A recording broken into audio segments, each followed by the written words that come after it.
This is the most important message that you need to hear today. When someone who is causing great harm to you, to your loved ones, to your community, is no longer able to perpetuate that harm, it is totally okay to feel a sense of relief and even joy. That is totally normal. It's totally acceptable, and you should not feel even the tiniest bit guilty if you are relieved, if you have a desire to celebrate when someone who is hurting you and your loved ones is no longer able to do that. And with that, let's get to the obvious and connected news of the day. Senator Lindsey Graham has passed away of an aortic dissection. I was actually awake in the middle of the night when my husband came in and said, "Holy shit, did you see the news? Lindsey Graham has kicked the bucket." My first reaction, instinctual reaction, was, well, good. He can no longer profit from and cause the deaths of countless Palestinians, the deaths of school children in Iran. He can no longer profit off of Israel's warmongering in the Middle East. He can no longer prop up Donald Trump's fascist agenda in the United States. A man who was causing tremendous outsized harm is no longer able to do that, and it is totally fine if we all are relieved and happy about it. Now, I've seen MAGA clutching their pearls and trying to Charlie Kirk him, right? And not just MAGA, you guys, establishment Democratic senators, right? Cory Booker.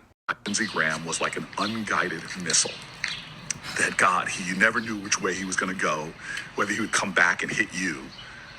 But when he was aligned, when he would be in the right place at the right time, man, he could get things done that other people couldn't and bring a lot of light and new possibilities to the efforts. Excuse me? I am stunned at Lindsey Graham's death, but I pray that he is reunited with his friend, John McCain, that they both are experiencing God's love, grace, mercy, and forgiveness.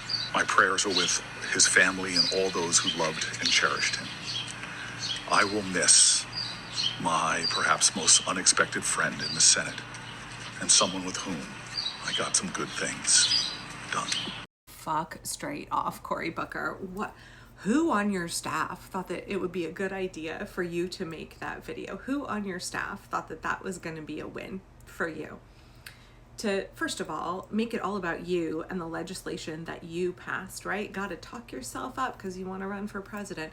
But then also to try and make it seem like Lindsey Graham was a good person and we should be sad that he's gone. I get that you're sad.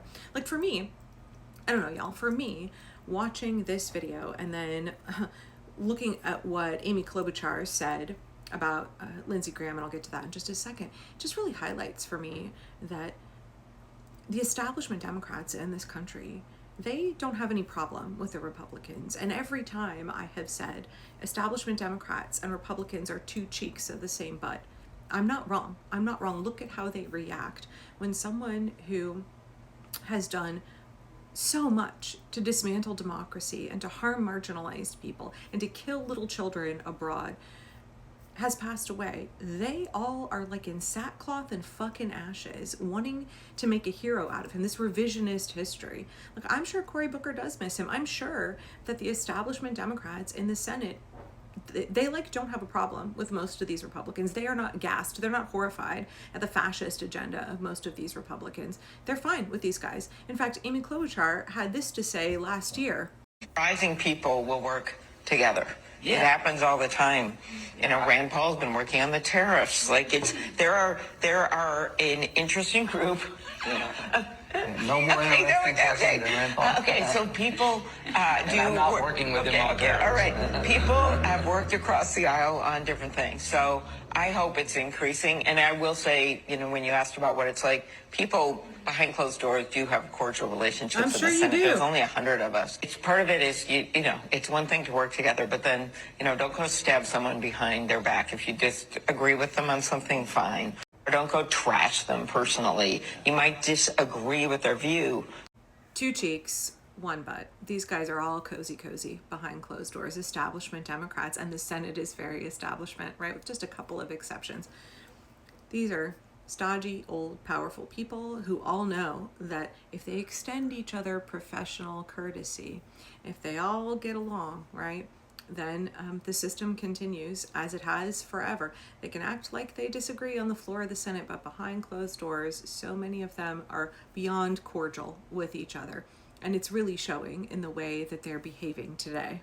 Klobuchar had an extensive post about Lindsey Graham on her Instagram this morning. She talks about how Lindsey Graham was her friend, how she had fond memories. Everybody's trying to connect Lady Lindsey to John McCain right now. She went so far as to say that he was loyal to his friends and causes. He was loyal to his own pocketbook, and he was loyal to Israel. Really, it should not surprise any of us when corporate establishment Democrats are behaving this way about their Republican colleagues across the aisle. They're behaving this way about literal fascists who are profiting off of the destruction of democracy and ethnic cleansing in the United States and war crimes abroad. And establishment Democrats don't have all of that much of a problem with it. They are all run by the same corporate money, dark money, foreign money, Epstein money. And therefore, many of their values and beliefs and positions are aligned. Behind closed doors, there's only 100 of them, and they get along. And then they come out and they play opposition on the floor of the Senate, but they're all friendly. They're all friendly behind the scenes, with a couple of exceptions. I mean, this was Lindsey Graham. I feel good about the Republican Party. I feel good about where we're going as a nation. We're killing all the right people and we're cutting your taxes. Trump is my favorite president. We've run out of bombs. We didn't run out of bombs in World War II.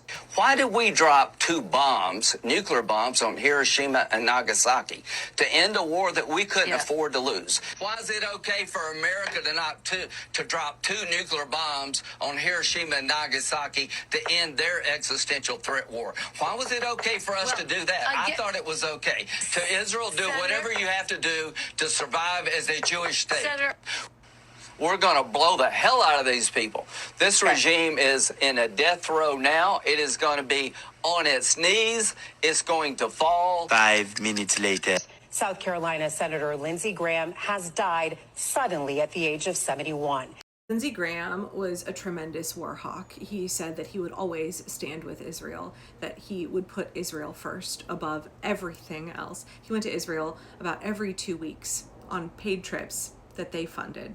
This was a man who never had any intention of upholding democracy, and we should not feel any obligation to mourn his death. And I'm disgusted to see establishment Democrats who are acting like he was a good person. I'm disgusted to see people playing Charlie Kirk with yet another vile, destructive, awful man who profited himself off of harming vulnerable people here and abroad.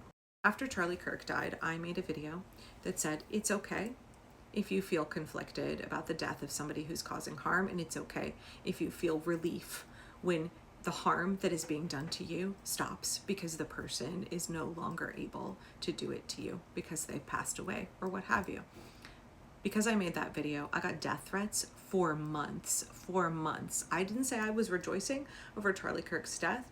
I didn't say that people should go cause harm to other people. I just said, it's okay if you don't feel sad. It's okay if you actually feel relief. And in the time sense, I would add, it is okay if you feel joyful. It's okay if you celebrate when a person who is causing outsized harm, contributing, profiting from the deaths of thousands and thousands of people, is no longer able to do that anymore. If you are like super fucking down, if there are fireworks on your street tonight because Lindsey Graham is dead, nobody should feel guilty about that. When we hear that Mitch McConnell has died 2.5 weeks ago or what have you, it's okay if you feel joyful. It's okay if you want to celebrate. When the narcissist in the White House, who is 80 years old and in ill health and demented as fuck, expires from natural causes because he's 80 years old and demented as fuck, it's okay if there's a giant party in the streets. I think the entire world will be celebrating. There have been people camped outside Mitch McConnell's house for weeks trying to figure out if he's actually dead or not. People other than Cory Booker and Amy Klobuchar are like really fucking thrilled that Lindsey Graham is dead. When Donald Trump dies, the entire world will celebrate. Think about what that says about how these men have lived their lives.